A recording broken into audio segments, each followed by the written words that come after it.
the silence between them. The house was too quiet for something so full. Meher Khan stood by the window, her fingers resting lightly against the cool glass, watching the city lights flicker in the distance like distant promises that had forgotten her name. From the outside, everything about her life appeared perfect: an elegant home, a successful husband, a future carefully built on stability. Yet inside, something delicate had begun to fracture, quietly and without warning. Behind her, the soft hum of the television filled the living room, though no one was truly watching. Zain Khan sat on the couch, his posture relaxed but distant, his attention tethered more to the glowing screen of his phone than to the woman standing only a few feet away. His presence was constant, yet somehow absent, like a shadow that never quite touched the ground. "Dinner's getting cold," Meher said, her voice gentle, measured. Zain didn't look up immediately. His thumb moved across the screen once more before he finally responded. Yeah, just a minute." A minute stretched into several. Meher turned away from the window and walked toward the dining table, where 2 plates had already been set. She adjusted the cutlery slightly, though it didn't need adjusting. It was something to do, something to fill the space where conversation should have been.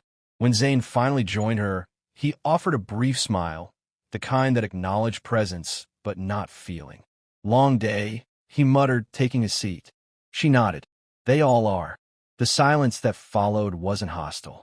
It wasn't even uncomfortable, not in the traditional sense.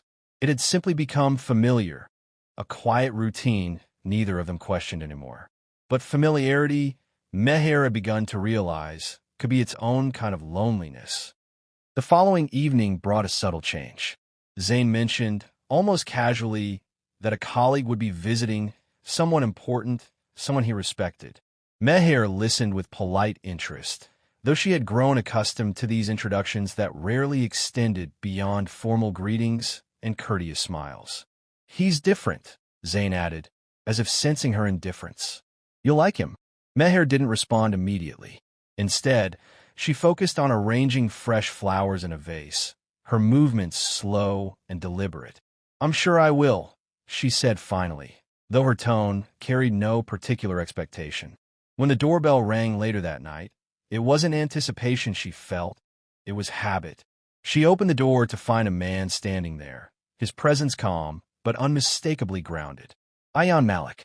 There was nothing overly striking about him at first glance, yet something in the way he held himself suggested a quiet strength, the kind that didn't need to announce itself. "Good evening," he said, his voice steady. "Good evening," Meher replied, stepping aside to let him in. Zain greeted him warmly, their conversation immediate and easy, filled with familiarity that Meher observed from a distance. She moved between the kitchen and living room, offering tea, ensuring everything was in place, playing her role with practiced grace. But it was during one of those small, ordinary moments that something shifted. As Meher handed Ayaan a cup of tea, their fingers brushed, brief, accidental, insignificant by all logical standards. Yet the contact lingered, not physically, but somewhere deeper, harder to define. She pulled her hand back almost instantly. "Thank you," Ayaan said, his gaze meeting hers for a fraction longer than necessary. It wasn't inappropriate. It wasn't even intentional. But it wasn't nothing. The evening unfolded without incident. Yet Meher found herself more aware than usual of the way Ayaan listened when others spoke, of the pauses in his words, of the way his attention seemed present, fully present. It was a contrast she hadn't realized she had been missing. At one point, Zain stepped away to take a call, leaving the two of them alone in the room. The silence that followed was different from the one Meher was used to. It wasn't empty. It was expectant. "You don't talk much," Ayaan observed, not unkindly. Meher allowed herself a faint smile. "Neither do you." "Maybe," he admitted, "but I noticed things." Her fingers tightened slightly around the edge of her cup. "And what have you noticed?" Ayaan hesitated, as though weighing whether the truth was worth the risk of saying it aloud. "That you seem somewhere else," he said finally. The words were simple, but they landed with unexpected precision. Meher looked away, her gaze settling on the flickering light of a nearby lamp. For a moment, she considered dismissing the comment, brushing it aside as casual observation. But something in his tone made that feel dishonest. "Maybe I am," she replied quietly. When she looked back at him, his eyes hadn't moved. There was no judgment in them, no curiosity sharpened by intrusion, only recognition, and that unsettled her more than anything else. "Please," she whispered, almost without thinking. "Don't look at me that way." Ayaan didn't respond immediately, but he didn't look away either. And in that silence, something unspoken passed between them. Something fragile, something dangerous, something neither of them was ready to name. Because some distances aren't measured in steps, and some lines, once seen, can never be unseen. Across the room, Zain's voice drifted back in as he ended his call, unaware that anything had changed. But Meher felt it. A subtle shift, a quiet beginning, the kind that doesn't announce itself, but lingers patiently, waiting to become something more. The space between words. The first time it happened, Meher convinced herself it meant nothing. Ayaan had returned a week later, not as a guest this time, but as someone expected. Zain spoke of him with increasing frequency, projects, deadlines, shared responsibilities, until his presence in the house felt less like an intrusion and more like an extension of routine. Meher adjusted, as she always did, accommodating the rhythms set by others. Yet something about Ayaan resisted blending into the background. He noticed silences, not just their existence, but their shape, their weight, the way they lingered after unfinished thoughts. It unsettled Meher in ways she couldn't explain, because she had grown used to being unseen in that particular way. On the third evening of his visit, Zain excused himself again. Another call, another obligation, and left them alone in the living room. The television murmured softly in the background, casting flickering shadows against the walls. Meher sat at the far end of the couch, her posture composed, her hands folded in her lap. Ayaan remained standing for a moment, as though deciding whether to stay or leave. He chose to stay. "You don't have to sit so far," he said, his tone neutral, almost casual. Meher glanced up briefly. "I'm comfortable here." Ayaan nodded, though his expression suggested he understood more than she intended to reveal. He took a seat, not close enough to invade her space, but not distant enough to ignore it either. For a while, neither of them spoke, but it wasn't the same silence as before. This one felt aware. "Do you always agree with everything he says?" Ayaan asked eventually. The question caught her off guard, not because it was offensive, but because it was direct. Meher tilted her head slightly. "That's an odd question." "Maybe," he admitted, "but I've been wondering." She considered deflecting, offering a polite, non-committal answer. It would have been easier, safer. Instead, she said, "I don't see the point in disagreeing." "Because it leads to conflict?" he asked. "Because it leads nowhere," she corrected softly. Ayaan leaned back slightly, his gaze steady but not intrusive. "That sounds less like peace and more like surrender." The words settled between them, heavy with implication. Meher exhaled slowly, her fingers tightening briefly before relaxing again. "You make it sound dramatic." "Isn't it?" he replied. She didn't answer, because part of her recognized the truth in his observation, and part of her resented it. Days began to take on a subtle shift. Their interactions remained brief, contained within the boundaries of politeness. Yet something beneath the surface continued to grow. It wasn't obvious. It didn't demand attention, but existed, quietly threading itself through ordinary moments. A shared glance during dinner, a pause that lasted a second too long, a question asked and answered with more honesty than necessary. Zain, preoccupied as ever, noticed none of it. Or perhaps he noticed and chose not to see. One afternoon, Meher found herself alone in the garden, the late sunlight casting long shadows across the stone path. It was one of the few places where she felt something close to calm, a space untouched by expectations, where silence belonged to her alone. Or so she thought. "I didn't expect to find you here." Ayaan's voice broke through the stillness, quiet but unmistakable. Meher turned slightly, her expression composed, though her pulse had quickened in a way she didn't appreciate. "I come here often. I can see why," he said, glancing around. "It's the only place in the house that feels unguarded." She frowned faintly. "Unguarded?" He nodded. "You're different here." The observation unsettled her more than she cared to admit. "You shouldn't make assumptions, and you shouldn't pretend they're wrong," he replied calmly. There was no accusation in his tone, only certainty. Meher looked away, her gaze settling on the fading light. "You don't know me well enough to say things like that." "Maybe not," Ayaan said, "but I know what it looks like when someone is trying very hard not to be seen." The words struck deeper than they should have. For a moment, Meher considered denying it, closing herself off, retreating behind the familiar walls she had built so carefully. But something about the way he spoke made that feel pointless. "You talk as if you understand," she said quietly. Ayaan stepped closer, though still maintaining a respectful distance. "I understand more than I'd like to." She turned to face him fully now, searching his expression for something she couldn't quite define. "And what exactly is that?" He hesitated, not because he didn't have an answer, but because he knew the cost of saying it aloud. "That it's easier to stay silent," he said finally, "than to admit you're not where you're supposed to be." The air between them shifted, not dramatically, but undeniably.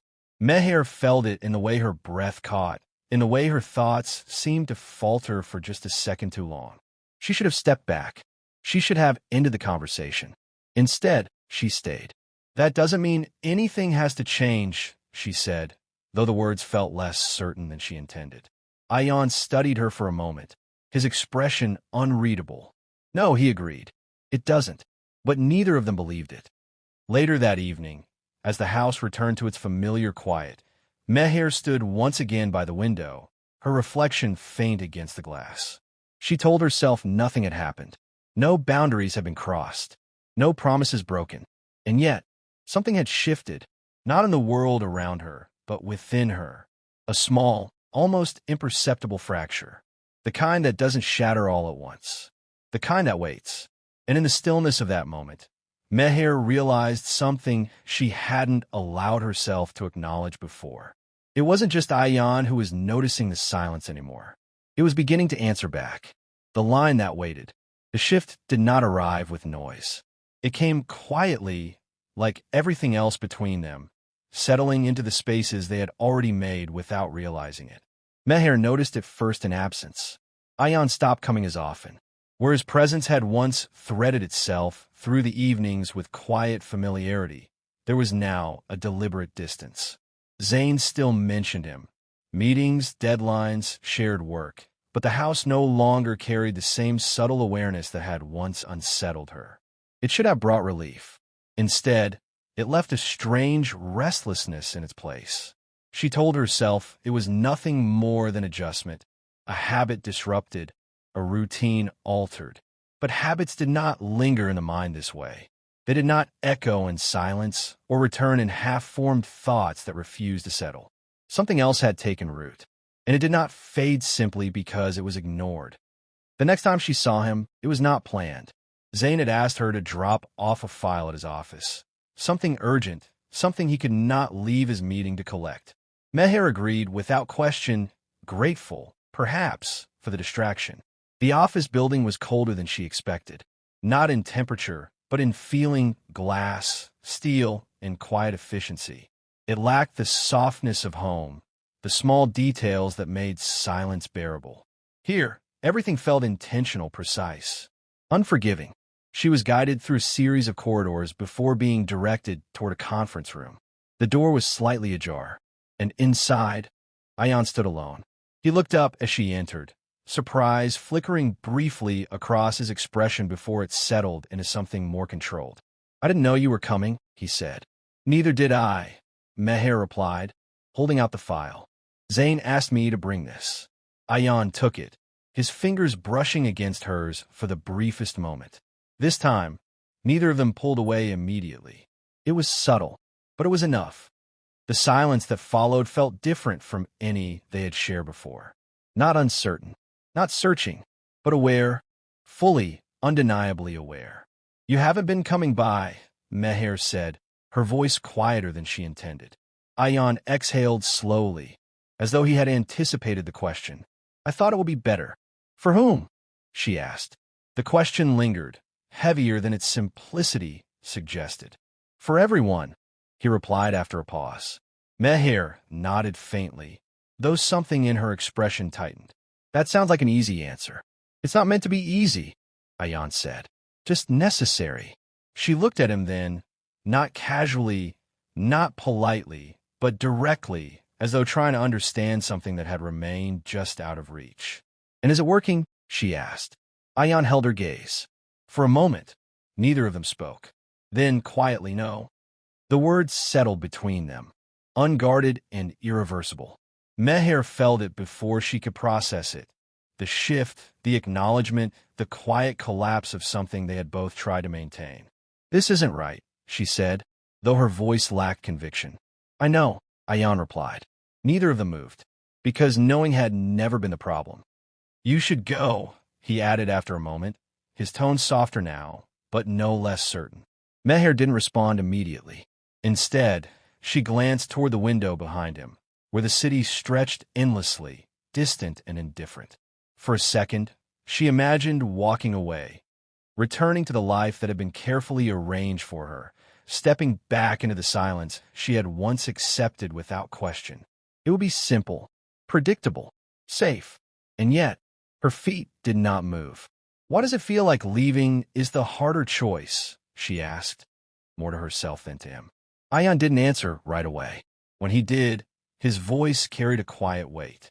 "Because staying means admitting something you can't take back." Meher closed her eyes briefly, the truth of it pressing in from all sides. She knew what this was. Not a mistake, not confusion, but something far more dangerous, something that had grown slowly, carefully, without permission. "You're asking me to pretend this doesn't exist," she said. "I'm asking you not to let it become something worse," Ayaan corrected. She let out a soft, almost humorless breath. "And what if it already has?" That was the moment everything shifted. Not in action, but in understanding. Ayaan stepped back then, creating space where there had been none. "That's exactly why this has to stop," he said, his voice firmer now. "Before it turns into something we can't control." Meher studied him for a long moment, searching for hesitation, for doubt, anything that might weaken the resolve in his words. But there was none, only restraint, and something else, something that looked a lot like regret. "You're stronger than I thought," she said quietly. Ayaan shook his head. "No, I just know what this will cost." The honesty in his voice left no room for argument. For a moment, Meher felt something close to anger. Not at him, but at the situation itself, at the quiet inevitability of it all. At the way something so unintentional had become so difficult to undo. "You don't get to decide that alone," she said. "I'm not deciding it alone," Ayaan replied. "I'm just the one saying it first." The room felt smaller now, not physically, but emotionally, as though the space between them had been reduced to something fragile and finite. Meher took a slow breath, steadying herself. Then, without another word, she turned toward the door. Her hand rested on the handle for just a second longer than necessary. A pause, a choice. When she stepped out into the corridor, the air felt different. Lighter, or perhaps emptier. She wasn't sure. Behind her, the door remained closed. A boundary finally drawn. But as Meher walked away, one thought followed her, persistent, unresolved, impossible to ignore. Some lines are only visible once you've already crossed them. And no matter how far you step back, you never stand in the same place again. The weight of what remains. Nothing visibly broke. That was the most unsettling part. The house remained as it had always been. Orderly, composed, untouched by the quiet storm that had passed through it. The furniture hadn't shifted, the routines hadn't collapsed, and Zain, as ever, moved through his days with the same measured certainty. But Meher felt the difference in everything. Silence no longer felt neutral. It pressed in on her now, dense and unyielding, filled with words she had not said and truths she could not unlearn. Every room carried an echo of something unfinished, something suspended between what had happened and what it meant. She had done what was expected. She had left the room. She had created distance. She had allowed the boundary to exist. And yet, the absence of Ayaan did not restore what had been there before. It only revealed how much had already changed. Zain noticed something, though not in the way she feared. "You've been quiet," he remarked one evening, glancing up briefly from his laptop. Meher almost smiled at that, as if quiet were something new. "I'm always quiet," she replied, her tone calm, even. Zain studied her for a second longer than usual, as though trying to determine whether the answer satisfied him. Then, just as quickly, his attention returned to the screen. He murmured. "Maybe I'm just noticing it more." The irony of that settled heavily in her chest, because noticing had never been the problem. Days passed, each one carrying the same quiet tension. Meher moved through them carefully, deliberately, as though any sudden motion might expose something she wasn't ready to confront. She avoided unnecessary conversations, kept her thoughts contained, her expressions measured. But control, she was beginning to understand, was not the same as resolution. What she felt had not disappeared. It had only changed shape. The confrontation, when it came, was not loud. It didn't erupt in anger or accusations. It arrived the same way everything else had, quietly.